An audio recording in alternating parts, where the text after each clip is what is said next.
ನಮಸ್ತೆ ವೀಕ್ಷಕರೇ, ಶುಭೋದಯ. ಜಾತಕ ಫಲ ಕಾರ್ಯಕ್ರಮಕ್ಕೆ ಸ್ವಾಗತ. ನಾನು ಪ್ರಗತಿ ಜಯರಾಮ್. ಇವತ್ತಿನ ಸಂಚಿಕೆಯಲ್ಲಿ ಈ ದಿನದ ವಿಶೇಷತೆ ಜೊತೆಗೆ 12 ರಾಶಿಗಳ ಫಲಾಫಲ ಹೇಗಿದೆ ಅಂತ ನೋಡೋಣ. ಹಾಗೆ ನೀವು ಕಳುಹಿಸಿರುವಂತಹ ಸಂದೇಶಗಳತ್ತ ಸಹ ಗಮನ ಹರಿಸಲಾಗುತ್ತೆ. ಮೊದಲಿಗೆ ಪ್ರಾಜ್ಞರಾದ ಶ್ರೀಕಂಠ ಶಾಸ್ತ್ರಿ ಅವರನ್ನ ಕಾರ್ಯಕ್ರಮಕ್ಕೆ ಸ್ವಾಗತಿಸೋಣ. ಶಾಸ್ತ್ರಿಗಳೇ ನಮಸ್ಕಾರ, ಕಾರ್ಯಕ್ರಮಕ್ಕೆ ಸ್ವಾಗತ. ನಮಸ್ಕಾರ ಶಾಸ್ತ್ರಿಗಳೇ, ಮೊದಲಿಗೆ ಈ ದಿನದ ವಿಶೇಷತೆ ಬಗ್ಗೆ ತಿಳಿಸ್ಕೊಡಿ. ಶ್ರೀ ಗುರುಭ್ಯೋ ನಮಃ. ಹರಿ ಓಂ. ಮೂರ್ತಿತ್ವೇ ಪರಿಕಲ್ಪಿತ ಶಶಿಭೃತೋ ವರ್ತ್ಮ ಪುನರ್ಜನ್ಮನಾಂ ಆತ್ಮೇತ್ಯಾತ್ಮವಿದಾಂ ಕೃತುಶ್ಚಿಯ ಜತಾಂ ಭರ್ತ ಅಮರಜ್ಯೋತಿಷಾಂ ಲೋಕಾನಾಂ ಪ್ರಳಯೋದ್ಭವ ಸ್ಥಿತಿ ವಿಭುಶ್ಚಾನೇಕಧಾಯ ಶ್ರಿತೌ ವಾಚನ್ನ ಸದ್ದತಾತ್ವನೇಕ ಕಿರಣಃ ತ್ರೈಲೋಕ್ಯ ದೀಪೋರ್ವಿಹಿ. ಸಮಸ್ತ ವೀಕ್ಷಕರಿಗೆ ಶುಭೋದಯ, ಶುಭ ಬೆಳಗು. ಈ ದಿನದ ಸಂದೇಶಗಳನ್ನು ಪರಿಶೀಲಿಸೋಣ. ತತ್ಪೂರ್ವದಲ್ಲಿ ಹೊತ್ತಿನ ಪಂಚಾಂಗ ಗಮನಿಸಿಕೊಳ್ಳೋಣ. ಶ್ರೀ ಕ್ರೋಧಿನಾಮ ಸಂವತ್ಸರ ಉತ್ತರಾಯಣ ಗ್ರೀಷ್ಮ ಋತು ಜ್ಯೇಷ್ಠ ಮಾಸ ಕೃಷ್ಣ ಪಕ್ಷವಾಗಿದೆ. ಈ ದಿವಸ ಗುರುವಾರವಾಗಿರತಕ್ಕಂಥದ್ದು. ಷಷ್ಠಿ ತಿಥಿ, ಶತಭಿಷ ನಕ್ಷತ್ರ. ಈ ದಿವಸ ಷಷ್ಠಿ ತಿಥಿ ಇದೆ.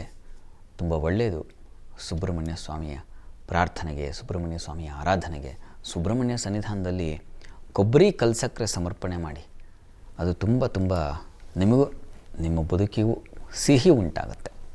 ನಾವೇನಾದ್ರು ಕೆಲಸಗಳಾಗಬೇಕು, ಬಹಳ ಶೀಘ್ರದಲ್ಲಿ ಆಗ್ತಾಯಿಲ್ಲ ಅಂದರೆ ಸುಬ್ರಹ್ಮಣ್ಯ ಸ್ವಾಮಿ ಸನ್ನಿಧಾನಕ್ಕೆ ಸ್ವಲ್ಪ ಕೊಬ್ಬರಿ, ಸ್ವಲ್ಪ ಕಲ್ಸಕ್ಕರೆ.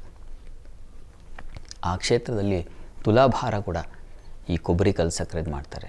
ತುಂಬ ಸಂಕಷ್ಟದಲ್ಲಿದ್ದರೆ, ತುಂಬ ವ್ಯಥೆಯಲ್ಲಿದ್ದೀನಿ, ತುಂಬ ನೋವಿನಲ್ಲಿದ್ದೀನಿ ಅಂದರೆ ನೋಡಿ, ಈ ತುಲಾಭಾರ ಮಾಡಿಸೋದ್ರಿಂದಾಗಿ ನೀವು ಆ ಕಷ್ಟದಿಂದ ಹೊರ ಬಂದುಬಿಡ್ತೀರ. ಒಂದು ಮಾರ್ಗ ತಿಳಿಯುತ್ತೆ.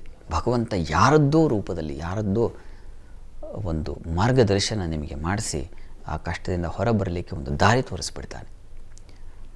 ನಂಬಿಕೆ, ತುಂಬ ಬಲವಾದ ನಂಬಿಕೆ ಬೇಕು, ಬಲವಾದ ಶ್ರದ್ಧೆ ಇರಬೇಕು.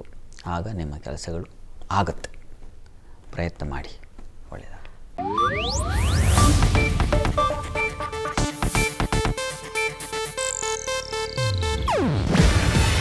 ಇದು ಏಷ್ಯಾನೆಟ್ ನ್ಯೂಸ್ ನೆಟ್ವರ್ಕ್ ಪ್ರಸ್ತುತಿ.